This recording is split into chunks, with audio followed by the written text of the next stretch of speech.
Kali ini saya akan mencoba untuk menjelaskan bagaimana untuk membuat dua tekstur yang berbeda seperti ini dan bisa dilukis berdasarkan area yang kamu inginkan.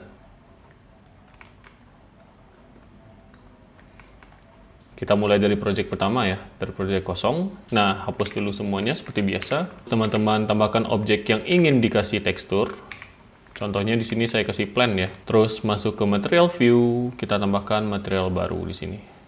Terus kita masuk ke bagian shading agar kita bisa lebih advance untuk mengatur tekstur dari objeknya. Terus pada bagian Principled BSDF, teman-teman tekan Ctrl+Shift+T untuk memanggil semua tekstur yang akan kita pasang. Kalau misalnya tidak bisa, teman-teman aktifkan dulu add-on-nya di Preference, Add-ons. Terus teman-teman cari di sini Node Wrangle. Pastikan teman-teman sudah mencentang ini. Tekan Principled BSDF, Ctrl+Shift+T, lalu teman-teman cari tekstur yang udah teman-teman download. Contohnya di sini saya cari wall ini semuanya, tekan A, terus masukkan. Kalau teman-teman ingin mendownload teksturnya, teman-teman bisa mendownload di Polyheaven. Websitenya silahkan teman-teman share aja ya di sini ya. Terus di sini saya akan menduplikat Principled BSDF-nya dengan menekan Shift+D, terus taruh di atas. Seperti tadi lagi, klik Principled BSDF yang masih kosong, tekan Ctrl+Shift+T, lalu teman-teman cari tekstur yang kedua. Oke, masukkan semuanya. Terus ini saya geser dulu ke atas biar tidak terlalu mepet. Outputnya saya taruh di tengah. Terus untuk menggabungkan dua Principled BSDF ini saya menggunakan Mix Shader. Teman-teman tekan Shift A pada keyboard, lalu search, cari Mix Shader.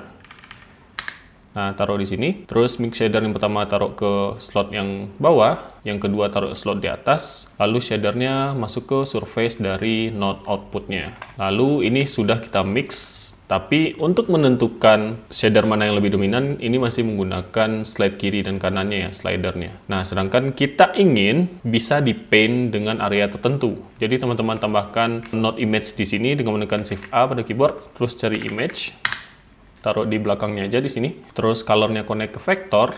Image teksturnya ini teman-teman bikin image baru aja dengan menekan new. Terus mungkin namanya bikin masking mungkin.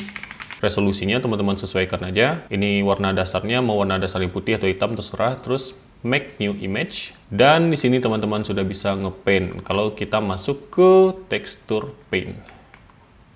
Nah, warnanya karena warna dasarnya hitam ya tadi ya, berarti kita paintnya warna kebalikannya, putih. Silakan berkreasi. Dan bagaimana dengan displacement-nya? Sedangkan kalau di referensi yang saya lihatkan tadi sebelumnya ada displacement-nya, dan displacement-nya pun juga ikut saat kita paint ya, seperti itu. Oke, kita balik ke project awal lagi. Di sini ada bagian displacement yang tertinggal di sini, yang tidak connect kemana-mana. Ini ya, ini displacement yang atas dan ini displacement yang bawah. Again, displacement ini kita mix juga, tapi menggunakan node yang lain. Shift A lagi, search, mix color tapi ya. Color saya taruh di sini. Terus shader yang kedua juga sama, saya connect ke sini. Mungkin kita change ya. Save. Oke, ini ke bawah. Terus vektornya sama, kita ambil data dari image yang kita paint tadi, connect ke vektor. Oke, mari kita cek apakah displacementnya sudah ngaruh. Masih belum. Itu karena belum kita kasih topologi. Jadi masuk ke edit mode, klik kanan, subdivide, Shift R, Shift R, Shift R terus. Oke, cukup segini. Balik ke object mode, terus settingan dari materialnya teman-teman lihat di sini ya. Masuk ke bagian setting di sini. Terus displacementnya ubah menjadi displacement and bump. And lihat hasilnya, belum. Nah, itu karena settingan dari displacementnya belum kita ubah. Displacement yang pertama kita sesuaikan dulu scale-nya. Nah, itu langsung kelihatannya. Teman-teman bisa menahan shift lalu slide kiri kanan agar slidernya lebih smooth. Untuk mid levelnya juga ketinggiannya disesuaikan aja. Terus untuk displacement yang kedua, tekstur yang kedua juga teman-teman sesuaikan. Oke. Saya ingin yang tanahnya itu lebih tinggi daripada batuan yang di belakangnya, berarti mid levelnya saya naikkan ke atas. Seperti ini kira-kira. Scale-nya saya turunin lagi, mid levelnya saya naikin lagi. Dan saat teman-teman masuk ke texture paint atau kita balik ke tab modeling juga udah boleh.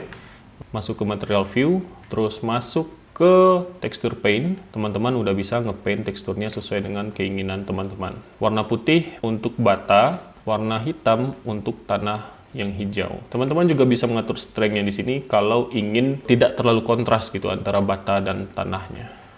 Gitu. Sekian tutorial saya kali ini, sampai jumpa di video berikutnya.